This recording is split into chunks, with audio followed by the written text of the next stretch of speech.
અમરેલી જિલ્લાના રાજુલાના વાવેરા ગામે સિંહણે હુમલો કરીને 3 લોકોને ઘાયલ કરી દીધા બાદ વન વિભાગની ટીમ સક્રિય થઈ ગઈ હતી।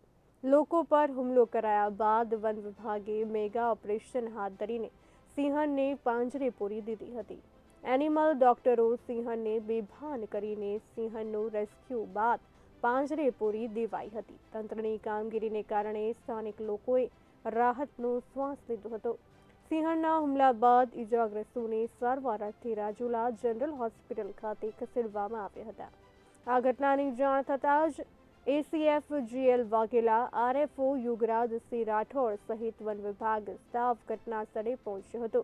ત્યારબાદ વન વિભાગે સમગ્ર વિસ્તારને કોર્ડન કરી હુમલાખોર સિંહણનું રેસ્ક્યુ કરવા માટે તજવીજ હાથ ધરી હતી। વન વિભાગ રાજુલા, જાફરાબાદ અને લીલિયા સહિતના રેન્જના અધિકારીઓ તેમજ કર્મચારીઓ મેગા ઓપરેશનમાં જોડાયા હતા।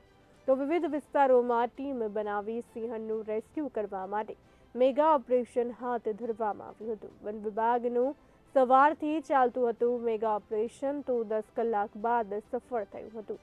એનિમલ ડોક્ટરો સિંહણને બેભાન કરી રેસ્ક્યુ કરીને પાંજરે પૂરી દેવાઈ છે તો સિંહણને એનિમલ કેર સેન્ટર ખાતે ખસેડવામાં આવી છે।